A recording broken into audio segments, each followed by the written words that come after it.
tema del programa de hoy es cáncer en México. La conducción está a cargo del doctor Marco Antonio Velasco Velázquez, responsable del Laboratorio de Farmacología Molecular del Departamento de Farmacología de la Facultad de Medicina de la UNAM.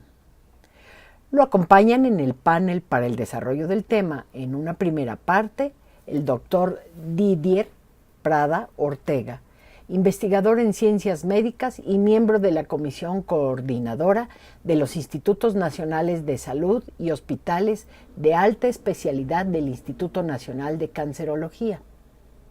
El doctor Marcos Gutiérrez de la Barrera, jefe de la División de Investigación de la Unidad Médica de Alta Especialidad, UMAE, del Hospital de Oncología del Centro Médico Nacional Siglo XXI.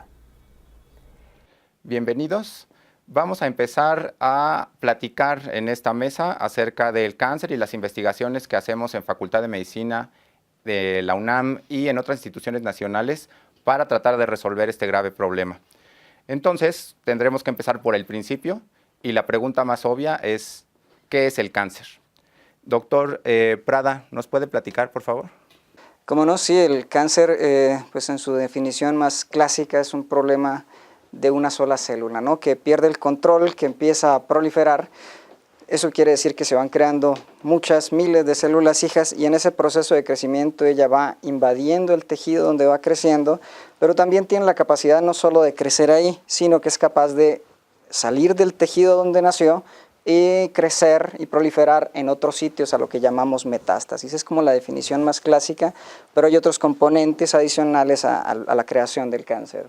Eso cubre las características básicas. Hay que complementar que todas esas características de esa célula de la que parten o de ese grupo celular que pierde el control son características fundamentales en la vida y están desarregladas de tal manera que ese proceso, esa enfermedad o ese grupo de enfermedades la secuestran del sujeto, pero son características las mismas que nos dan la vida, pero desarregladas. Entonces están secuestradas, digamos, una enfermedad las toma las riendas de esos procesos tan importantes y los enfoca en contra del individuo, supuestamente en beneficio de la neoplasia, como si fuera ya un ente independiente. Sí, no, lo que menciona el doctor Gutiérrez es muy interesante, de que utiliza mecanismos normales para sobrevivir, ¿no? Entonces, hay algunos autores que mencionan que el cáncer es un proceso de selección natural.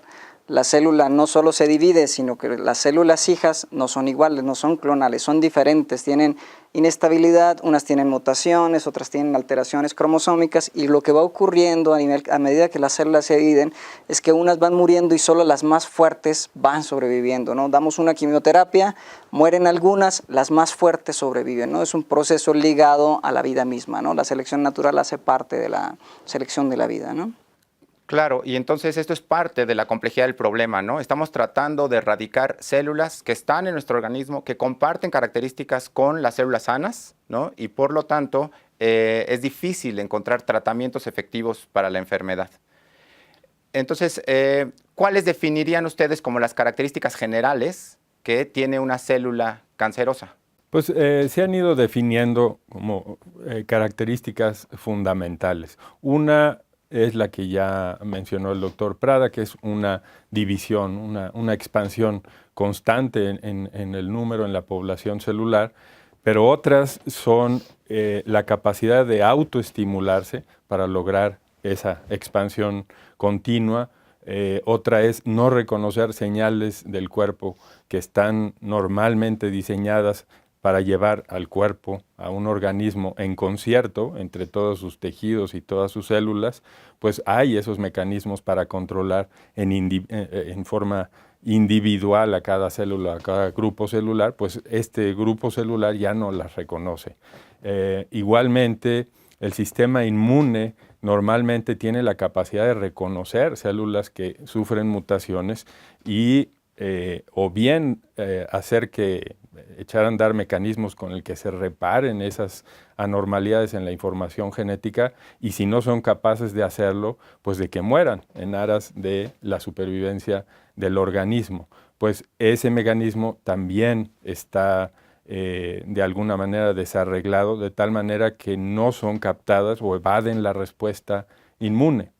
Y otra característica es que forman vasos sanguíneos, son capaces de estimular bien para la llegada de nutrientes, para la llegada de oxígeno o para el escape hacia la búsqueda de otros sitios, como mencionó el doctor Prada, el proceso de la metástasis, pues es este proceso general que se llama angiogénesis, o sea, la capacidad de formar vasos sanguíneos con los que entran en relación muy importante. Sí, no, en el año 2011 salió un artículo muy interesante donde Hannah Hani Weinberg publican las 12 características, los hallmarks del cáncer, ¿no? Y están todos estos que menciona el doctor Gutiérrez, pero también adicionan 2 que me gustaría mencionar, bueno, 3. Uno es la inmortalidad, son células que son capaces de dividirse, que no tienen inhibición por contacto como las células normales.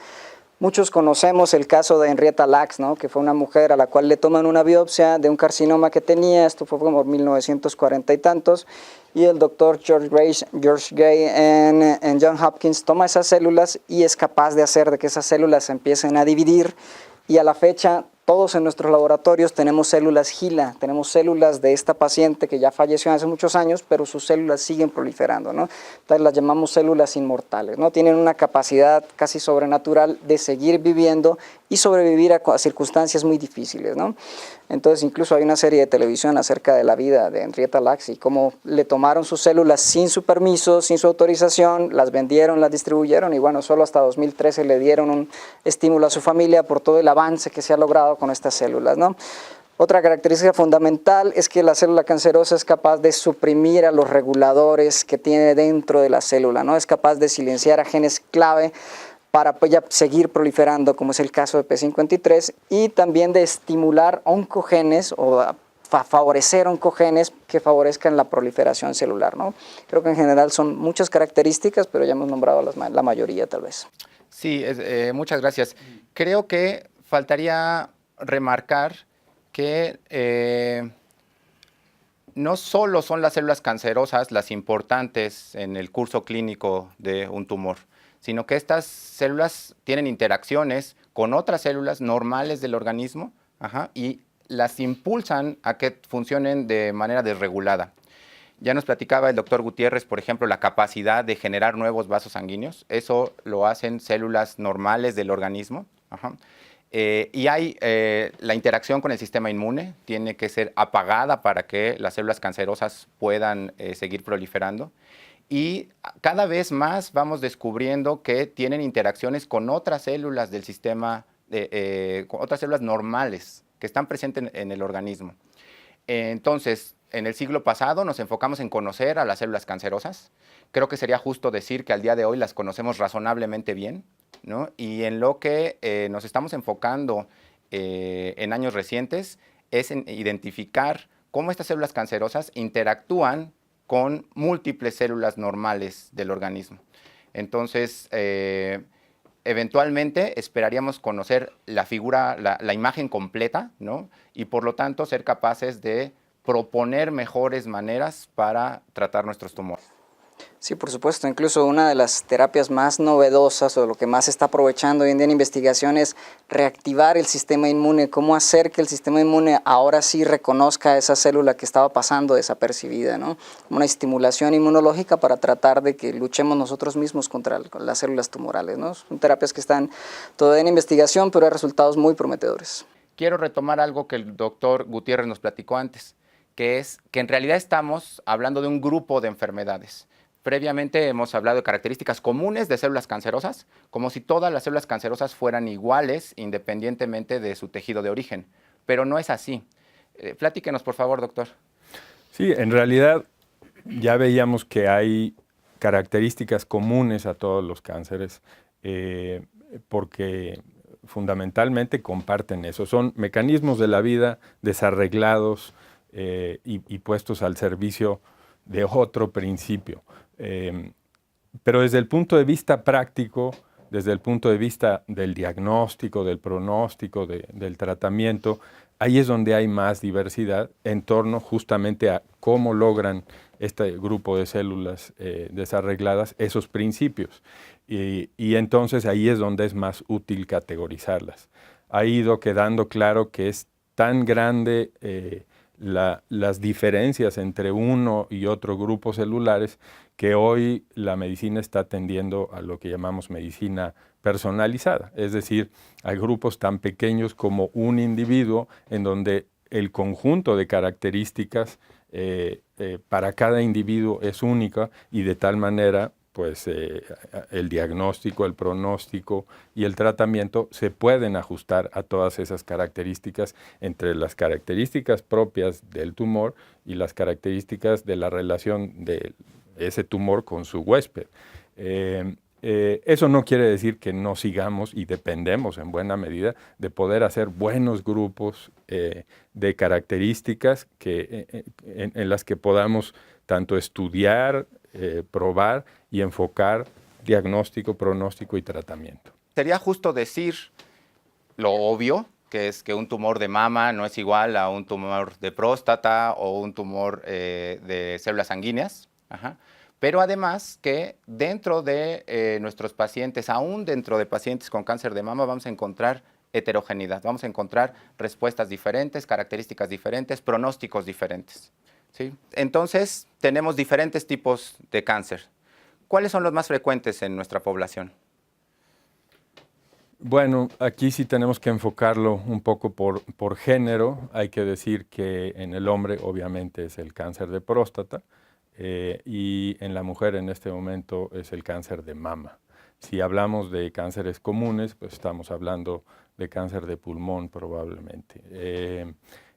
Esos son tres tipos bastante frecuentes. Sin embargo, si vemos de la totalidad de los porcentajes al interior de los géneros o compartiendo, tampoco es como que los demás ocupen un porcentaje muy menor. En realidad, en peso de la enfermedad, también el cáncer es muy heterogéneo en nuestro país. No podemos decir que si atacamos uno o dos, estemos atacando ya una parte mayoritaria del problema. El cáncer tiene que abordarse pues con todos sus tipos. Obviamente debe haber estrategias dirigidas a los más frecuentes, pero eso no nos debe hacer abandonar las estrategias en el sentido sociedad y en el sentido individuo de los menos frecuentes también. De acuerdo.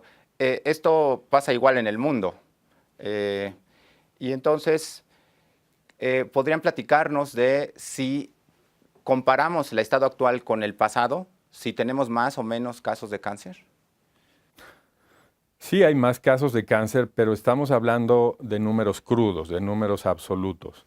Si hablamos del concepto incidencia, si hablamos de decir por cada 10 individuos que tienen tal edad, cuál es el número de, no casos nuevos, porque ahí estamos hablando de un término que es incidencia, esa no lo conocemos bien en nuestra sociedad, en nuestro país, necesitaríamos más información, pero de mortalidad. ¿Cuántos individuos mueren debido a la progresión de este cáncer? Ahí sabemos que la mayoría de los cánceres están disminuyendo, o sea, la mortalidad por los cánceres o está estable, con pequeñas variaciones, o hay una tendencia a la baja. Algunos sí se ha identificado un incremento. Por ejemplo, el cáncer de colon es claro, o sea, es sólida la información que indica que está aumentando. También es cierto que hay unos que están disminuyendo de forma muy importante. Un ejemplo es el cáncer cervicuterino, el cáncer gástrico, el estómago. Hay información sólida que dice que están disminuyendo en mortalidad. De acuerdo. Me gustaría comentar dos datos que son fundamentales. Uno, hay estimaciones que dicen que en México, en los años que vienen, 1 de cada 3 mexicanos va a tener cáncer en algún momento de su vida, dado que nuestras sociedades, tanto la nuestra como el resto del mundo, está envejeciendo, es decir, la gente está viviendo mucho más tiempo y el principal factor de riesgo para cáncer es el envejecimiento por el daño que se va acumulando. Entonces, pues tenemos de que es un problema que va a estar presente entre nosotros, podemos decir que de nosotros 3, alguno va a tener cáncer en algún momento de nuestra vida, entonces hay que estar muy pendiente a los síntomas tempranos, ¿no? Entre más temprano detectemos el tumor, más posibilidades de que sea curativa la terapia, más posibilidades de que el paciente se le extirpe el tumor y pueda vivir sin ningún problema el resto de sus días, ¿no? Entonces, el otro número que es importante es que se estima que 4 de cada 10 cánceres son prevenibles. Entonces, otro punto en el que tenemos que ahondar es que hay que mejorar en los factores que nos desencadenan cáncer, ¿no? El no comer bien, el no tener una vida, estilo de vida saludable, todos estos factores que tal vez mencionemos más adelante, ¿no? Yo quisiera dar 2 ejemplos puntuales de factores de riesgo adicionales que seguramente nuestra audiencia habrá escuchado de ellos. El primero es la exposición al sol, por ejemplo. A mediados de los 70 se identificó que países que tienen una alta radiación solar y que están más hacia los polos y por lo tanto tienen más radiación ultravioleta, tienen una frecuencia mayor de algún tipo de cáncer, por ejemplo el de piel. Como nosotros estamos más abajo, más al sur, no tenemos ese problema tan marcado, pero sí tenemos otro del que aparece frecuentemente en nuestra población, que es el cervicouterino. Y un factor de riesgo para el cervicouterino es la presencia del virus del papiloma humano. Entonces, para tratar de erradicar la enfermedad, tiene que empezar por la prevención. Hoy en día contamos con vacunas para el virus del papiloma y hay campañas en las cuales mujeres antes de iniciar su vida sexual tendrían que ser vacunadas para prevenir la infección por virus del papiloma. Entonces, solo una estrategia que ataque el problema desde diferentes ángulos va a ser efectiva para solucionar este problema que se ha convertido en un problema de salud pública, no solo en México, sino en todo el mundo. Pero ojo con eso, no importa que la niña esté vacunada, una vez que inicie su vida sexual tiene que hacerse las pruebas de detección temprana, los papanicolaos, porque hay ciertas cepas del virus que no se previenen con las vacunas. La vacuna te previene 1, 2 y la otra te previene más de 2, pero no son capaces de cubrir a todo el espectro de virus del papiloma humano. Entonces sí es muy importante insistir, no importa que la niña esté vacunada, una vez que inicie su vida, cada 3 años tiene que hacerse un papanicolao, ¿no? Para detección temprana. Más aún, factor de riesgo significa que no se ha establecido una relación 1 a 1. Es decir, no todas las las mujeres que están infectadas con virus del papiloma desarrollan tumores, o al revés, hay personas que desarrollan tumores sin tener la infección. Entonces, por lo tanto, el diagnóstico, la identificación de síntomas tempranos es también clave para que el paciente tenga un buen pronóstico. Doctor Gutiérrez, usted es clínico. Usted tiene experiencia viendo a múltiples pacientes con cáncer. ¿Cuáles serían los primeros síntomas que debiéramos poner atención para sospechar que existe una enfermedad? Bueno, no hay síntomas o signos exclusivos del cáncer. Los síntomas y signos, es decir, lo que el paciente siente o lo que los otros, sea un familiar o sea un médico, perciben como anormal en una exploración y en una revisión, no son exclusivos. Prácticamente no hay datos exclusivos. De tal manera que el cáncer se presenta con datos comunes a muchas otras enfermedades, a las enfermedades más comunes.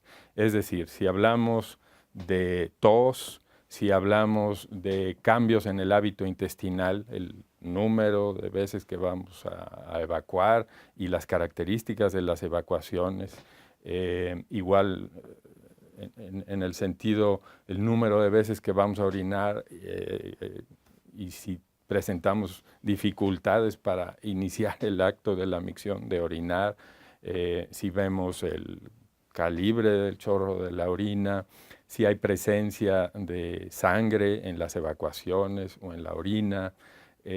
Son características que pueden presentar muchas enfermedades. La clave, en todo caso, estaría en no dejar pasar tiempo. Es decir, una vez que estos datos se presenten, no atribuirlo a una o a otra causa el mismo paciente. Debe ser por esto, seguramente se debe a aquello otro, me voy a esperar, y así se puede perder mucho tiempo. Cuando estos datos se presenten, hay que acudir y hacerse revisar en ese sentido. Hay que decir que a veces como sociedad atribuimos toda la falta que pudiera haber en este sentido de no ir a tiempo al médico, al individuo. Y ciertamente muchas veces así ocurre, pero también como sociedad tenemos que, como sistemas de salud, tenemos que ser cada vez mejores en detectar a tiempo y en hacer llegar a tiempo pues al sitio y a la perspectiva que permitieran identificar si hay un problema de cáncer o no a tiempo, porque ahí tenemos también pérdidas de oportunidad y hay que ir atacando esa perspectiva. Por otro lado, tenemos que una perspectiva actual es no esperar a que aparezcan signos o síntomas. Justamente en lo que usted mencionaba, el principal factor de riesgo, en lo que ya se mencionaba también el doctor Prada, el principal factor de riesgo es la edad. Entonces, está bien determinado que para ciertos cánceres, el haber llegado a una edad, aun cuando uno no tenga signos o síntomas, no tenga datos, nos es adecuado, o sea, vamos a detectar un buen número de cáncer si nos hacemos determinada prueba. Esa es la estrategia que se conoce como tamizaje, a la que cada vez estamos recurriendo más, y buenos ejemplos en donde ha dado resultados positivos, es decir, donde si una sociedad lo aplica en forma masiva, se reduce la mortalidad, son el cáncer cérvico-uterino y el cáncer de mama. De acuerdo. Doctor Prada, el INCAN realiza investigaciones importantes tratando de mejorar estas estrategias diagnósticas. Sí, por supuesto. Pues el INCAN es un centro diseñado para hacer investigación, es un centro de la Secretaría de Salud, atiende a miles de casos nuevos cada año y la plantilla de investigadores creo que asciende a 100 personas dedicadas exclusivamente a hacer investigación. Entonces, sí hay diferentes grupos, uno de ellos es el nuestro, en el cual estamos buscando biomarcadores para tratar de predecir qué pacientes van a recaer más temprano, qué pacientes van a tener enfermedad más agresiva, y tratamos de hacer pues investigaciones moleculares, ¿no? Entonces uno de los trabajos que acabamos de presentar en MD Anderson fue acerca de los niveles de 5-hidroximetilcitosina, que es un pequeño cambio químico que ocurre en el DNA, y estamos encontrando que las pacientes con cáncer de mama que tienen estos niveles mucho más reducidos tienen grados histológicos más avanzados y por lo tanto un peor pronóstico, ¿no? Entonces, y esto lo estamos detectando en la primera biopsia que se le hace a las pacientes, ¿no? Entonces, el siguiente paso es tratar de hacer alguna intervención con estas pacientes que ya sabemos que de entrada tienen niveles más bajos de 5-hidroximetilcitosina. Otra técnica en la que estamos incursionando es tratar de hacer biopsia líquida, en el cual los pacientes con cáncer tienden a tener DNA del tumor en sangre periférica. Entonces lo que estamos tratando de hacer es secuenciación masiva de ese DNA que está circulando para poder identificar no solo que tiene cáncer, sino las características de ese tumor, ¿no? Si va a ser resistente o si va a ser sensible a algún tratamiento. Entonces son técnicas que son muy costosas, pero que afortunadamente el INCAN está empujando para que encontremos biomarcadores, para que los validemos y para que podamos detectar mucho más tempranamente a los pacientes con cáncer. Gracias, doctor. Investigaciones como estas nos llevarán en el futuro a tener mejores estrategias diagnósticas y por lo tanto poder detectar en etapas más tempranas a estas enfermedades neoplásicas. No me queda más que agradecer a nuestros dos invitados, doctor Didier Prada y doctor Marcos Gutiérrez. Vamos a una pausa y continuamos con el programa. Gracias.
En esta segunda mitad participan la doctora Marta Robles Flores, investigadora titular del Laboratorio de Biología Molecular del Departamento de Bioquímica de la Facultad de Medicina de la UNAM. Doctora Antonieta Chávez González, investigador titular de la Unidad de Investigación Médica en Enfermedades Oncológicas del Centro Médico Nacional Siglo XXI IMSS. Bienvenidos de vuelta. Vamos a continuar hablando del cáncer en México. En el bloque anterior, entonces, platicamos con dos expertos y aterrizamos la importancia de un diagnóstico temprano para que los pacientes que son diagnosticados con cáncer puedan tener buenas oportunidades de sobrevivir.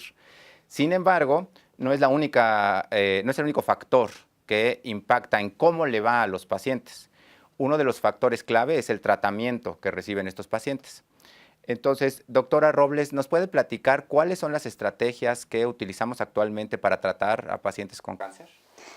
Bueno, en general, las estrategias que se siguen es que una vez que el paciente llega a consulta y que se diagnostica que padece cáncer, si es un cáncer sólido en general, por ejemplo, como el cáncer de colon con el que trabajamos nosotros como modelo, lo que se hace es tomar una biopsia del paciente o a veces actualmente también ya dan, según el diagnóstico previo, una quimioterapia o radioterapia, pero en general la estrategia que se sigue es que una vez que se diagnostica se realiza una cirugía para remover la mayor cantidad de masa tumoral, si es posible todo, se analiza con patólogo el estadio en el que está el tumor, si ha habido infiltración a ganglios, si ha habido metástasis, es decir, que se ha diseminado a otros lugares o no, y con base en eso se plantea una estrategia de tratamiento para el paciente que generalmente después de la cirugía se da quimioterapia y o radioterapia en otros cánceres.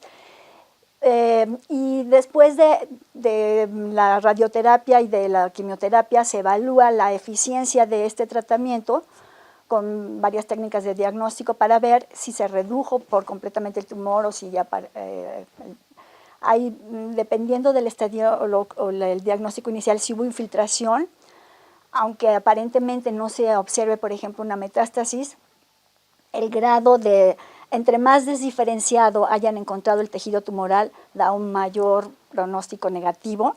Entonces, generalmente se da varias sesiones de quimioterapia para tratar de eliminar por completo a las células tumorales.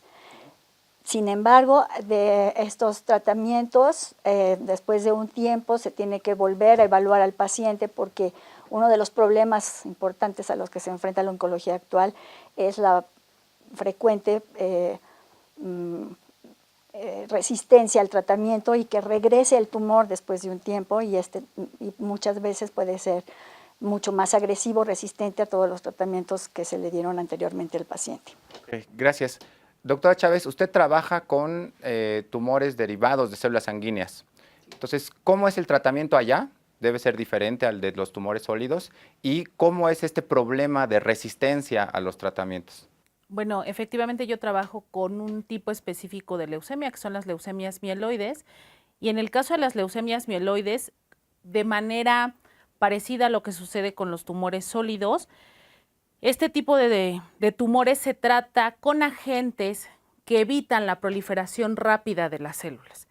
Es decir, en un tumor, seguramente ya lo mencionaron, las células proliferan a grandes velocidades y lo que hacen estos tratamientos, estos agentes quimioterapéuticos, es eliminar a las células que se encuentran en constante proliferación y eso es el tratamiento que reciben los pacientes con enfermedades del sistema hematopoyético, las leucemias para ser concreta, que son tumores, digamos, líquidos, sí es un tipo de cáncer y son tumores líquidos, entonces se les dan agentes quimioterapéuticos y siguen esquemas de diferentes agentes quimioterapéuticos dependiendo del tipo específico de leucemia, porque aunque se habla del término leucemia, la leucemia agrupa un grupo muy heterogéneo de enfermedades, entonces dependiendo de las características de la enfermedad y de cada uno de los pacientes es el tipo de tratamiento que los pacientes reciben.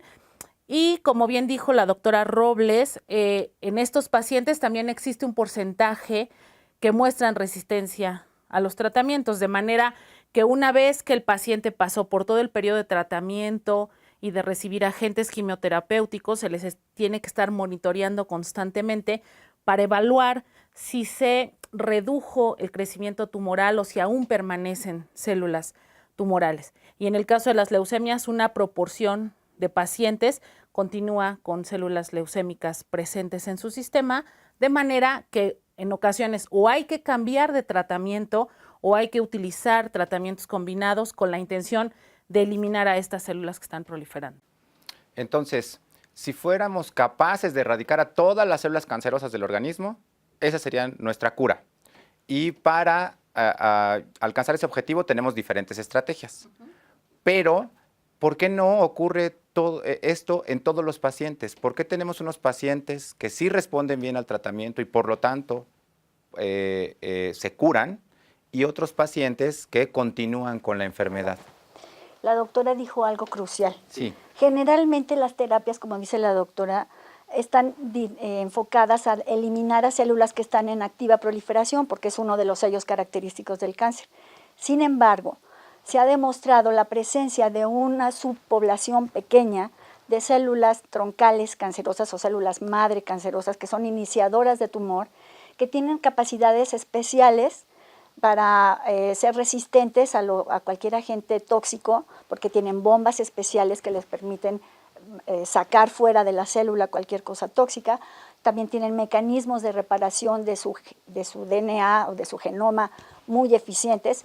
Y estas células tienen la capacidad de que en condiciones de estrés pueden entrar en lo que se llama una especie de latencia y no proliferar, son quiescentes. Entonces, mientras que todo el tratamiento está eliminando a las células en activa proliferación, estas células no les afecta porque no están en activa proliferación y pueden sobrevivir en nichos especiales de nuestro organismo, dígase por semanas, años o décadas. Entonces, la presencia de este tipo de células de las que la doctora es experta, es uno de probablemente de las causas que aparecen, y entonces además de una terapia inicial adecuada como se da según cada paciente, habría que diseñar después una terapia para eliminar a las células que hubieran quedado vivas, pero ahí es donde radica más, desconocimiento, o sea, cómo podemos eliminar selectivamente estas células cancerosas que se quedaron latentes en alguna porción de nuestro organismo, que salieron y fueron otros nichos. No es un reto a vencer actualmente y debería de darse entonces buscar las maneras de eliminar esas células, y entonces sí podríamos pensar en probablemente curar al cáncer. De acuerdo. Entonces, dentro de las células cancerosas, no todas son iguales. Tienen características biológicas distintas. Y hay una población que parece ser más importante para el fenómeno de resistencia a las terapias. Entonces, ¿contamos actualmente con terapias para atacar esa población? ¿O visualiza usted, doctora Chávez, que en el futuro podamos tenerlas? Yo creo que en el futuro podemos tenerlas, y eso depende mucho de la investigación científica nacional y de la investigación científica internacional. Como hace un ratito ambos mencionaron, un tumor, aunque todo el mundo nos referimos al tumor o a un tumor no es una masa de células homogénea. Un tumor está constituido de poblaciones celulares heterogéneas, y dentro de esas poblaciones, la mayoría del tumor, háblese del tumor que se hable, tumores sólidos o tumores líquidos, la gran parte del tumor corresponde a células que se encuentran en constante proliferación. Y una fracción mínima corresponde a las células troncales tumorales, que son células que generalmente no responden eficientemente a los tratamientos, que se encuentran, digamos, dormidas, y como están dormidas no proliferan, y como no proliferan no sienten los estímulos de los agentes quimioterapéuticos y en consecuencia no son eliminadas. Yo sí creo que hay muchos grupos en el mundo, estoy convencida, que están buscando maneras, primero, de conocer la biología básica de estas células troncales, porque en la medida que las conozcamos, vamos a ser capaces de eliminarlas y de llegar a donde están. Entonces, hay muchos grupos en el mundo que están tratando de entender su biología básica, los lugares en donde viven, qué las hace diferentes de las otras células del tumor, y algo muy importante es qué las hace diferentes de las células troncales normales, porque en todos los tejidos hay células equivalentes a ellas que son normales y son las que los agentes terapéuticos no quieren eliminar. Lo que los agentes terapéuticos quieren y deben eliminar son a las células malignas, no a la porción benigna que existe en todos los tejidos a pesar de tener un tumor. Entonces yo sí creo que en este momento, aunque no hay una cura para eliminar a las células troncales de ningún tumor, hay tumores que tienen muy buenos pronósticos y eventualmente habrá estrategias para eliminar células troncales. Quiero hacer un paréntesis para marcar dos cosas. La primera es que nuestras estrategias terapéuticas, que no solo incluyen fármacos, sino cirugía o estimulación del sistema inmune o radiaciones, son suficientes para curar a una fracción de los pacientes, ¿no? Entonces, aquellos pacientes que son diagnosticados van a seguir un tratamiento y tienen una buena probabilidad de salir adelante. Cada vez estos tratamientos tienen más éxito porque vamos incorporando nuevas herramientas. Y la segunda cosa que quiero marcar es que es común encontrar curas milagro, no solo para el cáncer, sino para cualquier enfermedad. Y creo que sería importante destacar que esas curas no han demostrado ser efectivas con un rigor científico, no han demostrado ser seguras y por lo tanto los pacientes que las consumen se ponen en riesgo y no tienen un control de calidad adecuado, que es estas tres características que tengan efecto terapéutico, que sean seguras y que tengan un control de calidad adecuado son las características que pide la autoridad regulatoria en México o en el mundo para considerar una terapia como adecuada para administrarse a los pacientes. Doctora Robles, ya habíamos mencionado en esta mesa que las células cancerosas interactúan con otras células normales y también con otros componentes del organismo que están ahí porque tienen una función fisiológica normal. Creo que esa es la parte de los tumores que no conocemos muy bien al día de hoy. ¿Cree usted que ahí podemos encontrar oportunidades para generar nuevas terapias y tratar mejor a nuestros pacientes? Desde luego que sí. Usualmente habíamos estado estudiando el cáncer en modelos con células humanas, en modelos animales, etcétera, pero en general como que nos enfocábamos más al tumor, que si es heterogéneo, el tipo de células, y nos olvidábamos un poco de que los tumores en el ser humano no están aislados. Últimamente existe una gran esperanza en la inmunoterapia y creo que algo muy importante es tomar en cuenta que los tumores están en un microambiente y debemos estudiar ahora el microambiente tumoral y en este microambiente tumoral tratar de mimetizar todos los factores que están presentes ahí, por ejemplo, frecuentemente falta de oxígeno, se da hipoxia. Y las células del sistema inmune que están en ese ambiente y las células mesenquimales y las células tumorales están en continua comunicación unas con las otras. ¿Cómo lo hacen? Secretando sustancias, muchas veces que van en vesiculitas o llamadas microvesículas o exosomas, y se comunican unas con las otras, se ha visto para transformar las células tumorales a las células, por ejemplo, del sistema inmune, no solo para que toleren el tumor, sino para que lo favorezcan. Entonces, en la medida en que nosotros entendamos cómo se establece esa comunicación y podamos, por ejemplo, frenar esa comunicación o entender qué es lo que cómo transforman las células del tumor a las de su entorno para favorecer la progresión, podremos ofrecer tal vez oportunidades o blancos terapéuticos basados en una inmunoterapia que puedan, junto con la quimioterapia actual, dar tratamientos combinados mucho más efectivos para los pacientes.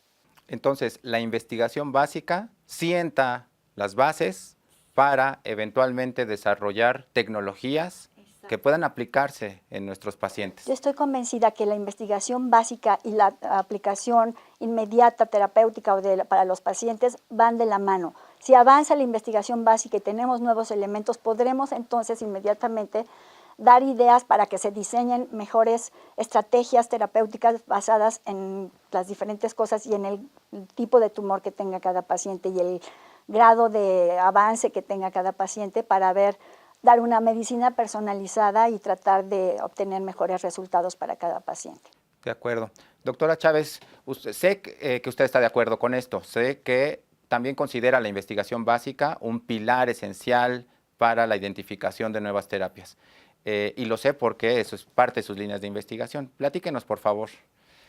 Bueno, en mi laboratorio lo que hacemos es, como dije hace un ratito, trabajamos con células troncales de leucemias, específicamente mieloides, y una de las áreas de investigación es tratar de entender el microambiente en donde estas células troncales viven, donde les gusta vivir y comunicarse con otras células que las rodean, con la intención de en un futuro empezar a bloquear vías que permitan reducir la población de células troncales leucémicas. Otro punto que estamos abordando en el laboratorio es a estas células troncales que son resistentes a los tratamientos actuales, que se encuentran dormidas o quiescentes en el ciclo celular. Estamos probando diferentes agentes con la intención de eliminarlas selectivo o preferencialmente en relación a su contraparte normal, repito, que siempre está presente, pero que es muy importante eliminar a la fracción tumoral.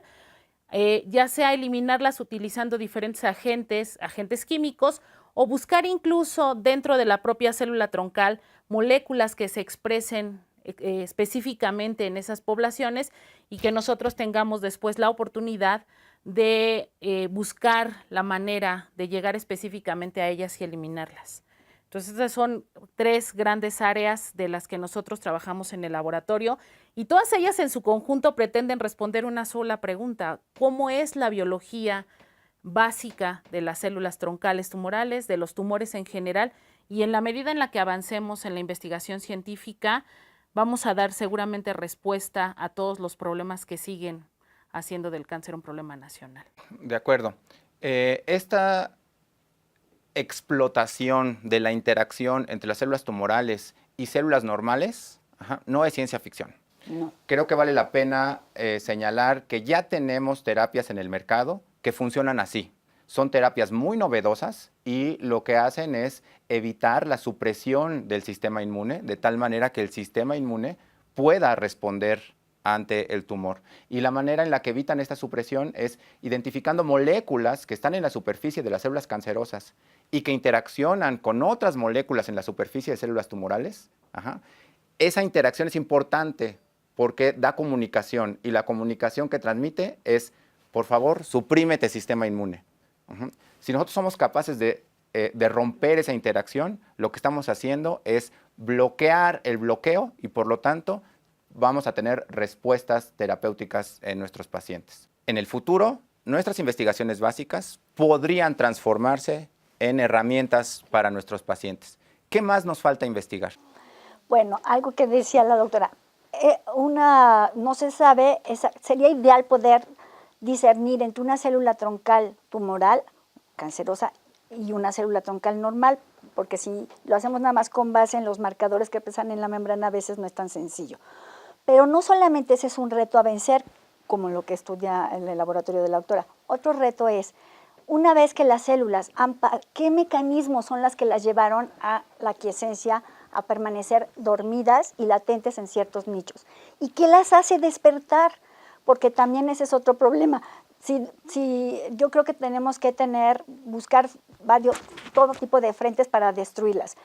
Si no somos capaces de poder eliminarlas y de erradicarlas del organismo, al menos también que pudiéramos ser capaces de evitar que ellas se reactiven y reinicien un nuevo tumor.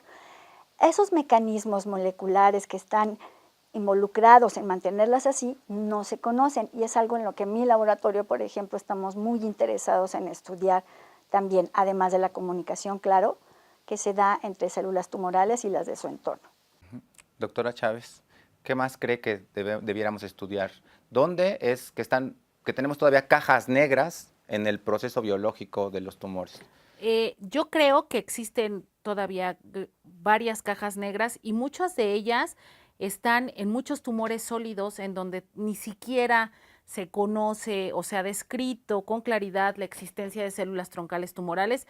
El sistema hematopoyético y las leucemias es el modelo que ha marcado la pauta en la investigación en los tumores Y hay muchos tumores en donde se están empezando a describir la existencia de estas células troncales, pero no entendemos la biología de las células troncales normales de ese tejido y tampoco terminamos de entender la biología básica de las células troncales en el tumor, las interacciones que existen en ellos.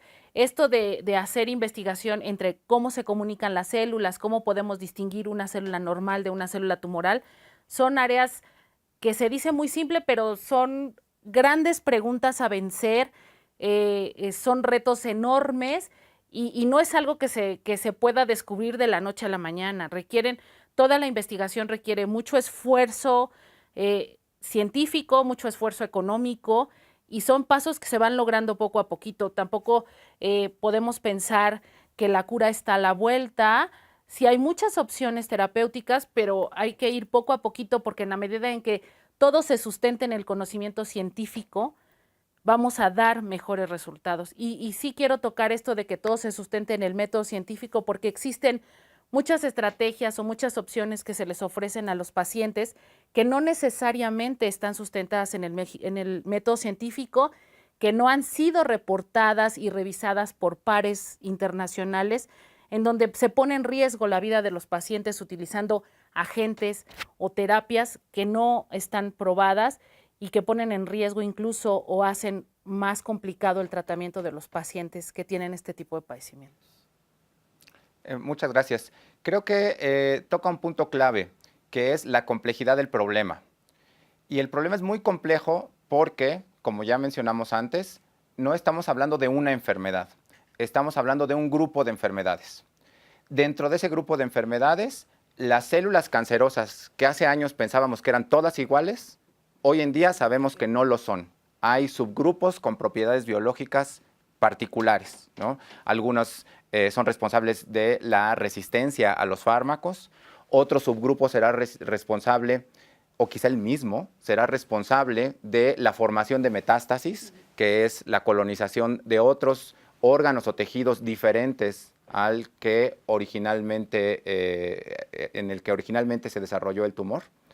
Y el tercer elemento que aporta esta complejidad son las células normales, ¿no? La interacción entre las células cancerosas y el organismo que debe seguir funcionando fisiológicamente. Entonces, el problema es muy complejo y por lo tanto tenemos nosotros que encontrar estrategias de irlo disectando, porque de otra manera no podemos encontrar soluciones al problema. Solo si vamos estudiando pedazos pequeños, preguntas muy específicas, es que podemos ir construyendo el conocimiento que eventualmente nos llevará a soluciones. ¿Están de acuerdo? Sí. Bueno, estamos cerca de concluir el programa. ¿Quieren agregar algo al final de la sesión? A mí me gustaría hacer una última reflexión en cuanto a precisamente lo que acabas de mencionar. El problema del cáncer es un problema heterogéneo, así como es heterogéneo en sí mismo el tumor. Y en la medida en que nosotros conozcamos estas maneras de comunicarse, de permanecer, de ser eliminadas, vamos a ser capaces de de plantear mejores estrategias y algo muy importante que mencionaste, de construir el conocimiento. En la medida que construyamos conocimiento científico serio, vamos a dar mejores opciones de tratamiento a los pacientes. Doctora Robles. Por último, me gustaría agregar, es verdad que el cáncer es heterogéneo, el propio tumor es heterogéneo. Sin embargo, no quisiera dejar la idea de que esto es tan heterogéneo y es un caos. No, hay muchos elementos que tienen en común todo tipo de cáncer, común todo tipo de célula cancerosa, y en la medida en que nos enfoquemos a estudiar esos puntos en común que tienen todos los tipos de cánceres, podremos aportar entonces herramientas que sean útiles para cualquier tipo de cáncer. No solamente para uno en particular, sino que en general sea un comportamiento que se aplique para cualquier célula cancerosa, que pudiera entonces realmente dar un paso adelante para construir terapias más adecuadas. Sí, estoy completamente de acuerdo, que hay características comunes, pero me gustaría complementar su comentario diciendo que desde el punto de vista de los pacientes, ellos tienen que tener claro que las enfermedades no son iguales, ¿no? Y por lo tanto, las estrategias terapéuticas a las cuales, y herramientas diagnósticas a las cuales ellos tienen acceso son diferentes. Si estamos hablando de una paciente que tenga cáncer de mama o una que tenga cáncer de pulmón. Entonces, desde el punto de la biología básica, sí, el fenómeno tiene muchas características comunes, pero cuando lo vemos desde la perspectiva del paciente, tenemos que pensar que ese paciente tiene un problema que se parece al de otro paciente, pero no es exactamente igual. Sí. ¿De acuerdo? De acuerdo. Bueno, no me queda más que agradecerles y resaltar que es la Facultad de Medicina de la UNAM la que coopera en investigaciones de este tipo. Los 3 miembros de esta mesa somos tutores de los posgrados de la UNAM, estamos vinculados directamente con la Facultad de Medicina y participamos no solo en el desarrollo de estas investigaciones, sino en la formación de recursos humanos que requiere el país para continuar realizando esta investigación básica y construyendo conocimiento. Como ustedes saben, la Facultad de Medicina tiene un liderazgo nacional y en toda Latinoamérica para realizar investigaciones de este tipo, y es gracias a expertos como la doctora Robles o la doctora Chávez que podemos mantener este liderazgo. Con esto concluimos esta sesión. No me queda más que agradecerles y esperamos verlos de vuelta.